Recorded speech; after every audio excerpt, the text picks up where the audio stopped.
সান বাংলার ধারাবাহিক বসু পরিবারের কর্তা অঞ্জনবাবু নিজের জীবনের সবটুকু দিয়ে বড় করে তুলেছেন তার ছেলে মেয়েদের। তবে তার অসুস্থতার সময় কে থাকবে তার পাশে?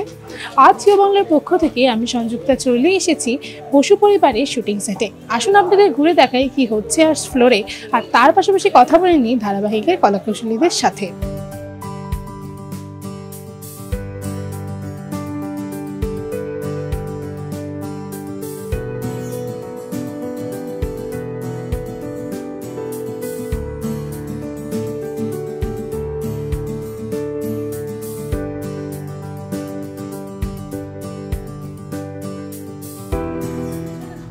না মানে এটাও পুরো ভালো।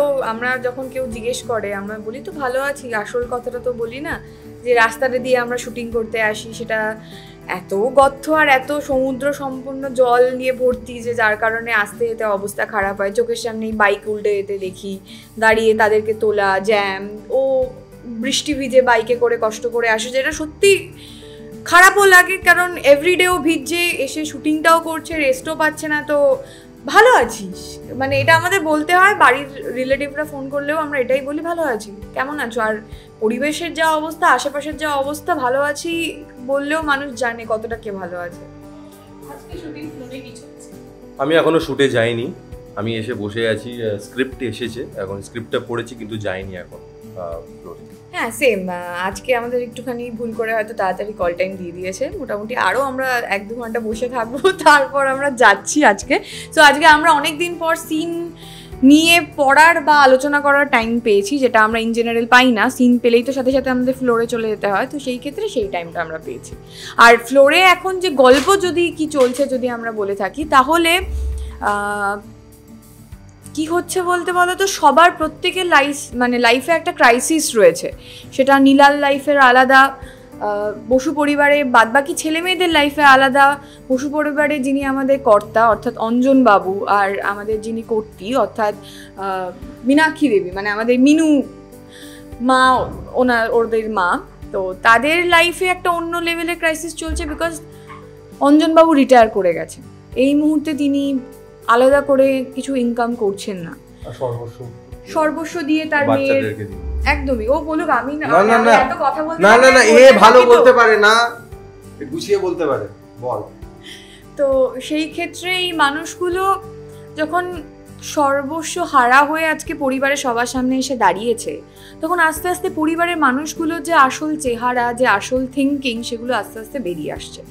বিভিন্ন ছেলে মেয়ে বিভিন্ন রকমভাবে রিয়্যাক্ট করছে বাবার টাকা নিয়ে জেনে। কিছু মানুষের মধ্যে এই মানুষটাও রয়েছে যে কিনা বাবা মাকে কীভাবে সাপোর্ট করা যায়, কিভাবে ভালো রাখা যায় এইটা ভাবছে। আবার এই পরিবারেরই অন্য কিছু মানুষ রয়েছে, বড় ছেলে রয়েছে, মেজো ছেলে রয়েছে, যারা ভাবছে যে বাবা মার কাছে টাকা নেই, এবার ওদের তো দায়িত্ব আমাদের নিতে হবে, আমাদের থেকে টাকা যাবে। সো একই বাবা মার সন্তান, একই শিক্ষায় বড় হওয়া, কিন্তু মেন্টালিটির কারণে পুরো আলাদা একটা দিক নিয়ে তারা ভাবে। আর সেটার ফল বা সেটার পুরোপুরি জিনিসটা হচ্ছে গিয়ে পড়ছে আমাদের বড় বাবু বড় মার কাছে। বিকজ তারা এই মানুষগুলোকে জন্ম দিয়েছে, মানুষ করেছে, তাদেরকে চেষ্টা করেছে যে নিজের পায়ে দাঁড় করিয়ে, যাতে তারা সবাইকে নিয়ে একটা একান্নবর্তী পরিবার, যেটা আজকের দিনে খুবই খুবই কম দেখতে পাওয়া যায়, এরকম একটা পরিবারকে একসাথে এক সুতোয় বেঁধে রাখতে। তোমার চরিত্রের মধ্যে দিয়ে দর্শকরা কোথাও না কোথাও অনুপ্রেরণা পাবে, কারণ এখনকার দিনে আমরা দেখতে পাচ্ছি বৃদ্ধাশ্রমের সংখ্যা অনেক বেড়ে যাচ্ছে, বাবা মার বয়স হলেই ছেলেমেয়েরা পাঠিয়ে দিচ্ছে। সেটাই তোমার যে চরিত্রটা, সেটা কি বার্তা দিয়ে যাচ্ছে দর্শক? না, এটাতে তো প্যারেন্টসদেরই ভুল, যে প্যারেন্টসদেরকে যে বাচ্চারা বাইরে রেখে দিচ্ছে, এটা তো প্যারেন্টসদেরই ভুল। সব কিছু বাচ্চাদের নামে করার দরকারটাই বা কি? মানে যতটা দরকার অতটা দাও না ভাই, বেশি দেওয়ার কি আছে? বেশি খাবার দিয়ে দিলে তো মানুষ মরে যায়, অল্প খাবারে তো মানুষ মরে না, তাই না? তো যেই প্যারেন্টসদেরকে ছেলেমেয়েরা বাইরে রেখে দিচ্ছে কি কিছু করছে, সেটা কিন্তু সম্পূর্ণ ওই প্যারেন্টসদেরই দোষ। সবকিছু কেন তুমি বাড়িটা কেন করে দিয়েছো নিজের ছেলে আর বৌমার নাম? এখানেই একটা ছোট্ট ভুল আছে তোর। তুই ভাব, আজকে তো বসু পরিবার দিয়ে যদি তুই ভাবিস, বসু পরিবারে কিন্তু তোকে যতটা তোর বাবা মা দিয়েছে, তোর দাদাদেরও সেম জিনিস দিয়েছে। বাট তুই মেন্টালিটি এরকম যে তুই কিন্তু বাবা মাকে সাপোর্ট করছিস, তো দাদারা করছে না। সো অনেকটা ডিপেন্ড করছে মানুষগুলো কি আদর্শ বিশ্বাস করে তার উপরে। আমি ওয়েস্টার্ন কালচারের উপরে যাচ্ছি এখানে পুরোপুরি। কি বলতো, দেখ যেরকম বাইরে হয় আজকাল, ইন্ডিয়াতে বিয়ে হলে কি প্রিনাপ কনসেপ্টই নেই আমাদের এখানে, কিন্তু বাইরে প্রিনাপ কনসেপ্ট আছে। তো সেরকমই এটা বিদেশি কনসেপ্ট। হ্যাঁ, দেখবে বাইরে অত ওল্ড এজ হোমসের মধ্যে লোকেরা হয় না, যদি হয়ও তো ওরা যখন নিজেদের টেক কেয়ার নিজে করতে পারছে না, একটা মোটা অ্যামাউন্ট দিয়ে নিজেদের বাড়ি মর্টগেজ রেখে তারপর সেখানে যায়, so that they are securing the future. আমি সেই ওয়েস্টার্নাইজেশনের কথাটাই বলছি এখানে তো হ্যাঁ চলো, মানে আমাদের গ্রাম বাংলার লোকেরা কি আমাদের সকলের লোকেরা, আমাদের পুরো ইন্ডিয়ার লোকেরা বাচ্চাদেরকে চেষ্টা করে বেস্ট অফ বেস্ট দিতে। একসময় আমার বাবার আর কখনো কম হয়নি ভগবানের দয়া বাবার কাছে কোনো ফাইন্যান্সিয়াল অ্যামাউন্টের, কিন্তু একসময় আমি বাবার মুখে এটাও শুনেছি যে শানু তুই এটা করতে চাস তুই কর, রক্ত বেঁচে হলেও তোকে করিয়ে দেবো আমি। তো এরকম আমার বাবা আদর্শ। আমার বাবা কি সকলের বাবাই সেটা করে, তোমার বাবা, এর বাবা, আপনার বাবা, সবাই সেটাই করে। কিন্তু কি বলতো, এতটা করা উচিত না, ওয়েস্টার্নাইজেশনটা ফলো করা উচিত। কেন কি যে আমরা অনেক বেশি ওয়েস্টার্নাইজড হয়ে যাচ্ছি, আমরা অনেক বেশি ইনফ্লুয়েন্সড ওদের কালচার থেকে। তো যখন ওদের থেকে আমরা ইনফ্লুয়েন্সড ওই কালচারের, তো এই লফুল জিনিস যেগুলো আছে সেগুলোও করা উচিত, পেরেন্টসদের করা উচিত। I being a father I will also do that. I think so করবো, যে যতটা দেওয়ার দরকার অতটা দাও, বাদ বাকি নিজের জন্য রাখো ভাই। বাট শুধু সেটা না করে হয়তো বোঝালেও হয়তো জিনিসটাকে যে সিস্টেমেটিক ওয়েতে তোকে ছোট থেকে বোঝাতে হবে যে আমি আমার বাবা মার দায়িত্ব নেব, এটা আমার দায়িত্ব। আর অঞ্জন বাবুর জীবনে কি ঘটে সেটা দর্শকদের দেখার জন্য, সেটা দর্শকদের দেখার জন্য বারবার একটা রিকোয়েস্ট করছি, আমাদের এই প্রজেক্টটা শুধুমাত্র যে একটা এন্টারটেনমেন্ট পারপাসে বানানো একদমই নয়, এটা খুব রিয়ালিটি, বাস্তব, যেটা আমাদের আশেপাশে ঘটে চলছে সেই ধরনের জিনিস আপনাদের চোখের সামনে তুলে ধরা। শুধু তাই নয়, সেইগুলোকে কিভাবে আমরা সলভ করতে পারি বা কিভাবে একটা গুড ওয়েতে আমরা এই খারাপ সিচুয়েশনগুলোকে টার্ন আউট করতে পারি, তো সেইটা কিন্তু দেখার জন্য আপনাদের চোখ রাখতে হবে সান বাংলায়। প্রতিদিন সন্ধ্যে 7টায় দেখবেন বসু পরিবার, অনেক কিছু শিখতে পারবেন, অনেক কিছু আছে এখানে, অনেক এন্টারটেইনমেন্টও আছে, আপনাদের ভালো লাগবে, এন্টারটেইনমেন্ট আছে এখানে, অ্যাকশন আছে, সবকিছুই আছে, দেখবেন। প্রেমও আসছে, মানে আস্তে আস্তে আসছে। এখন যদি আপনারা শুরু করেন, মোটামুটি 15-20 দিন পর থেকে তো আপনারা প্রেমটাও দেখতে পাবেন, রাইট? একদমই তাই। আর তাছাড়াও সান নেক্সট বলে আমাদের একটা অ্যাপ রয়েছে সান বাংলার, সেখানেও কিন্তু সানের বিভিন্ন শো সাথে বসু পরিবারও দেখতে পারেন।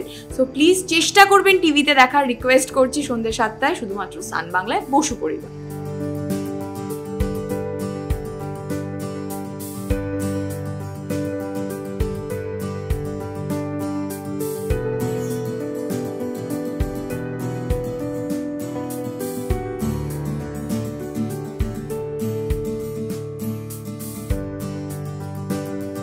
দেখে এসছি অঞ্জনবাবু চিরকাল নিজের সবটুকু দিয়ে নিজের ছেলে মেয়েকে বড় করেছেন, কিন্তু এখন তার অসুস্থতার সময় তার পাশে কেউ দাঁড়াচ্ছে না। তো অ্যাজ আ ফাদার সেটা কতটা হার্ট ব্রেকিং বা সেটা কতটা কষ্টদায়ক?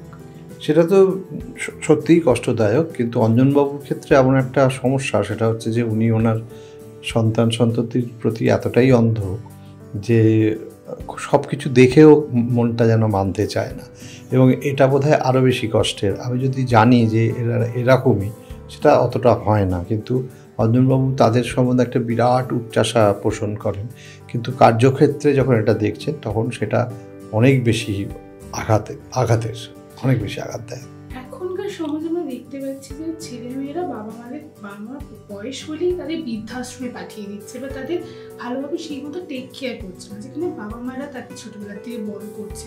তো এই ধারাবাহিকের মধ্যে দিয়ে এখনকার জেনারেশন থেকে কি বার্তা দেওয়া হচ্ছে? এখনকার জেনারেশন থেকে এই বার্তাটাই দেওয়া হচ্ছে যে বাবা মা কখনো বোঝা হতে পারে না কোনো পরিবারের, কিন্তু সমস্যা আবার এদিক থেকেও আছে। কেন আছে?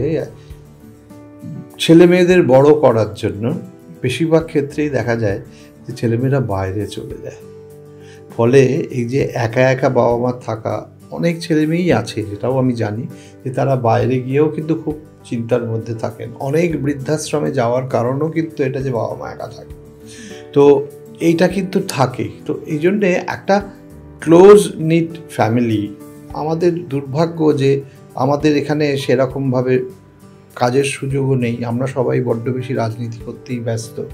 তো এখানে যদি সেই প্রপার কাজের সুযোগগুলো থাকতো তাহলে হয়তো ঘটনাগুলো একটু অন্যরকম হতো।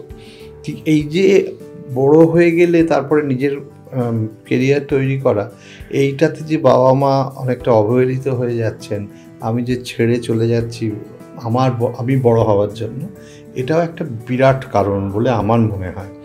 তো তো আর যারা যে বাবা মারা আছেন সেখানেও এইটাই একটু প্রভাব পড়ে।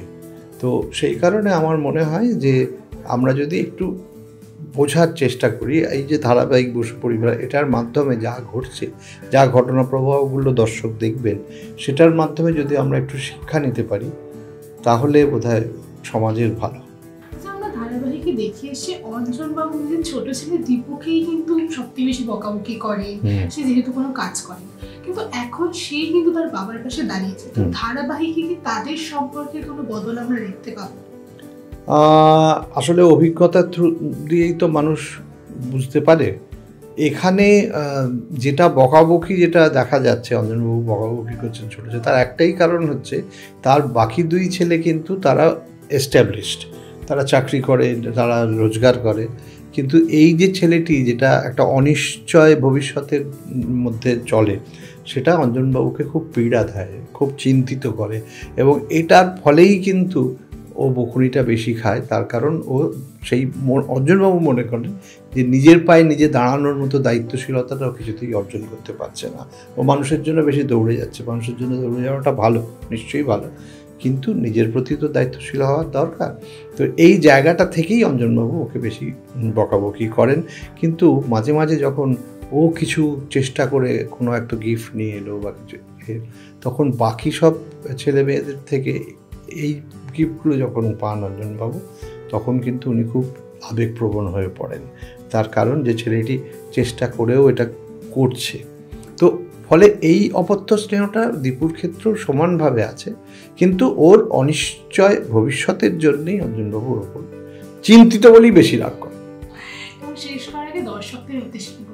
দর্শকদের উদ্দেশ্যে একটাই বলবো যে আপনারা সময় করে বসু পরিবার দেখুন, আর দেখে যদি বসু পরিবারে দেখে যে আমার পরিবারের গুরুজনের সঙ্গে আমি কিভাবে ব্যবহার করতে পারি, কিভাবে তাদের শ্রদ্ধা করতে পারি, সেটা যদি আপনাদের মনের মধ্যে কিছুটা প্রভাব ফেলে, তাহলে এই বসু পরিবার সার্থক।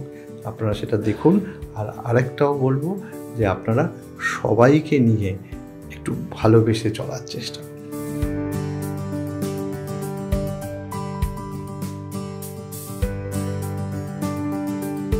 ঘুরে দেখালাম আজ আপনাদের সান বাংলার ধারাবাহিক বসু পরিবারের শুটিং ফ্লোর। তার পাশাপাশি কথা বলে নিলাম ধারাবাহিকের কলাকুশলীদের সাথে। আজকের ভিডিওটি কেমন লাগলো আপনাদের তা আমাদের কমেন্ট করে জানাতে ভুলবেন না। ক্যামেরায় দেবস্মিতার সাথে আমি সঞ্জুক্তা। এরকমই আরও ভিডিওস দেখার জন্য নজর রাখুন আমাদের চ্যানেলে।